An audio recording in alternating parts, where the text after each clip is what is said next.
Senator, you for a question? One of my heroes in the Senate, a living legend, my partner on some bills that I'm so passionate about expanding IVF, someone that is just freaking awesome. I yield for a question while retaining the floor.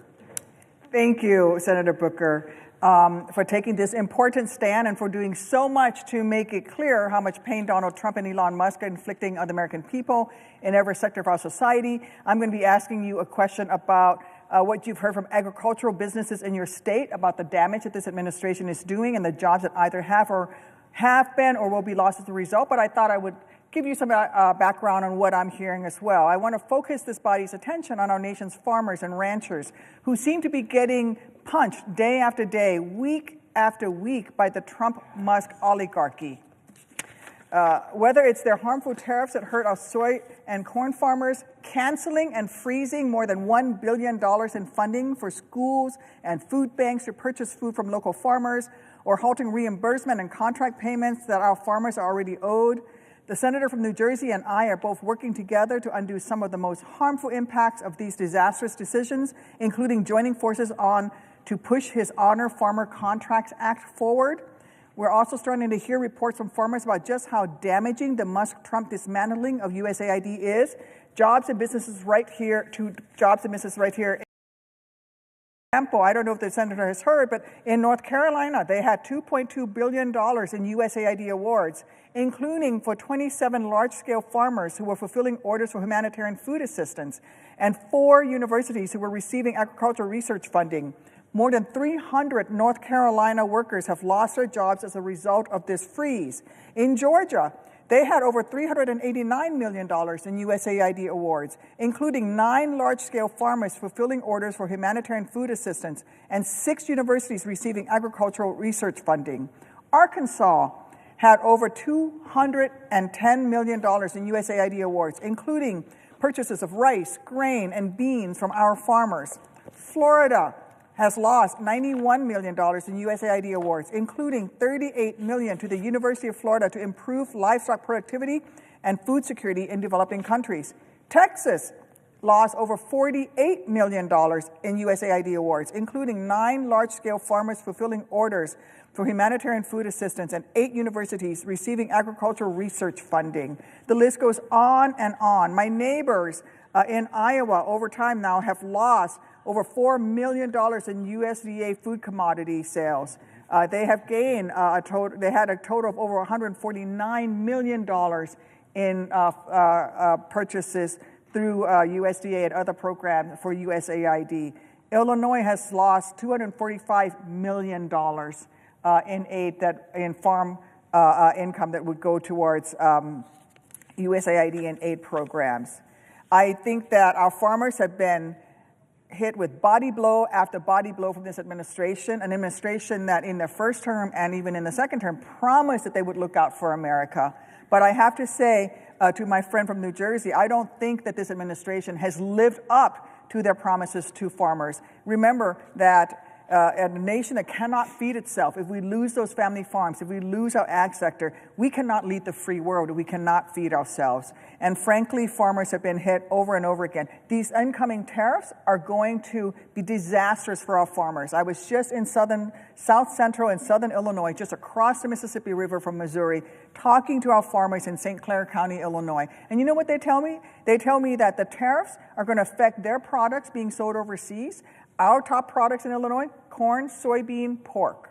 We're also the largest grower of pumpkins. So if you get that Libby can of pumpkins at Halloween time and Christmas time and Thanksgiving, that's thanks to Illinois. If you ever want to come, I'll just take you out to the pumpkin fields.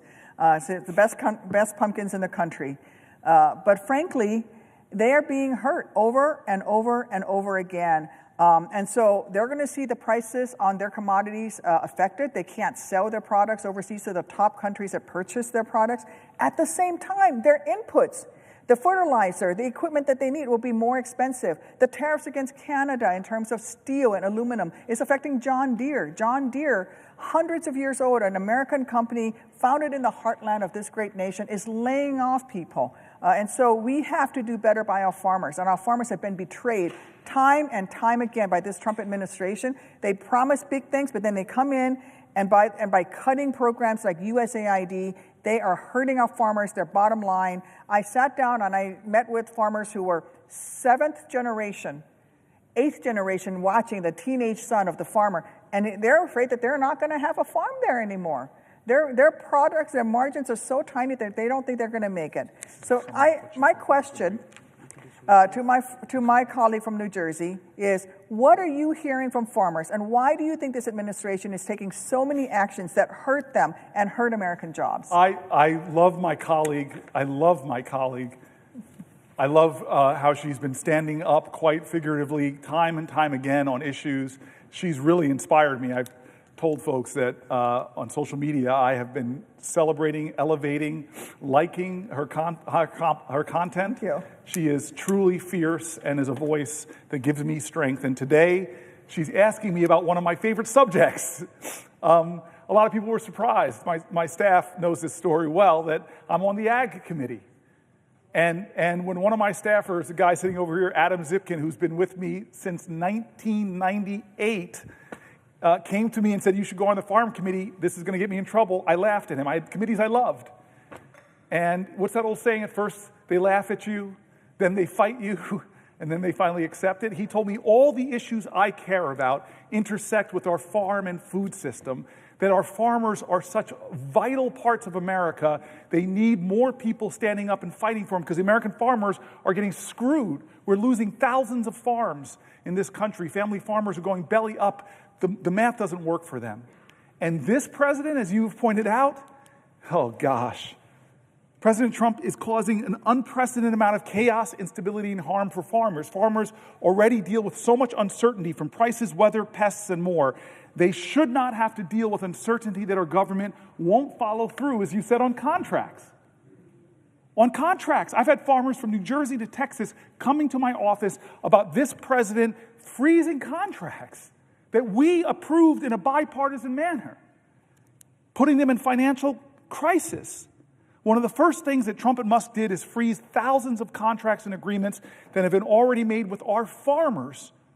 Farmers applied to grant programs and were selected on their merits. They made legally binding contracts, yet starting in late January, farmers found themselves not getting reimbursed, sometimes reading in the news that a particular grant was frozen, or sometimes no information at all, other than that they were not getting their payments processed. I yield for a question while retaining the floor. Thank you. I think the issue of contracts is especially important because so much of these cuts are claimed to be to cut waste in government spending. We have a law in the books that says that if we don't make payments according to existing contracts, then we have to pay the interest on those payments that we are late in providing. And so if we, for example, cut $2 billion in or freeze funding payment on $2 billion in contracts as we did with USAID, that means that we're going to have to pay, say, 2% interest rate, $60 million in interest. I don't see where that is a savings for taxpayers. That is a waste of taxpayer dollars. I think that is something that we should be talking about. And I also think that, as you were mentioning, the issue with our farmers, they are important to our national security. The SNAP program is a good example of it. That program was instituted after World War II. We had the very famous example of Audie Murphy, who was the most highly decorated soldier coming out of World War II. He could not pass the initial test to enlist in into the Army during World War II because he didn't weigh enough due to malnutrition post the Great Depression. And so we created the SNAP program to make sure that America's young people were fed or no longer malnourished so that they could get food in our schools while they were going to school. Because it was good for the United States military to have a workforce that could enlist in the military and meet the standards. That is the origin of the SNAP program, and that has been a program that has sustained our farmers over time. And I think that we are losing sight of that. And so my question to the senator from New Jersey is to hear a little bit more. Have you heard about the SNAP program and also the work that the farmers in New Jersey have been doing in terms of organic and sustainable farming, which is really where the beginning of the organic and sustainable farming movement has begun in this country? Yeah, I'm aware of another one of my colleagues. I just want to say, yes, I'm aware of that. The way that Trump, I'm just going to summarize, contract freezes, this is one of the ways Trump and Musk are causing havoc. Program cuts. They've eliminated programs, as you said, that support local food systems, including those that connect farmers with food banks and schools and promote regenerative practices. It's stunning. USDA destabilization. Trump and Musk have laid off USDA employees, closed USDA offices, hindering the agency's ability to provide essential services to farmers. Tariff policies. Trump's tariff policies implemented without consultation with or support from farmers will increase farmer costs and consumer food prices. And finally, general chaos, which seems to be something, as you're pointing out, that they're very good at.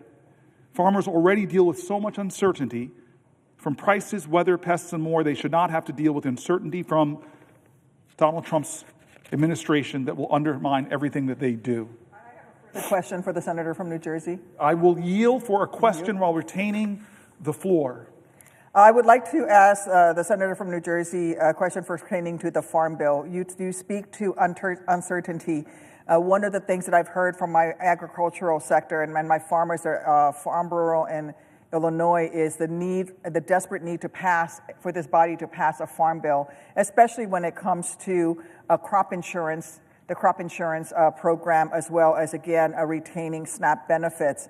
I do think that crop insurance is something that our farmers care deeply about. It is a tool that they use to make sure that they are able to survive when there are bad crop years, whether that is through disease, whether that is through drought or floods. Our farmers certainly, this is a program for them to sustain themselves and be able to look out for themselves. So it is a personal responsibility on the part of farmers. It is especially important for young farmers who are just starting out. Those margins are so tiny. And when you take away the commodity program and the USAID, when you take away SNAP program, and then you don't provide them with crop insurance, you're going to lose those family farms. And what's going to happen? Large agribusinesses are going to take over, and they don't have the well-being of the American people at their heart.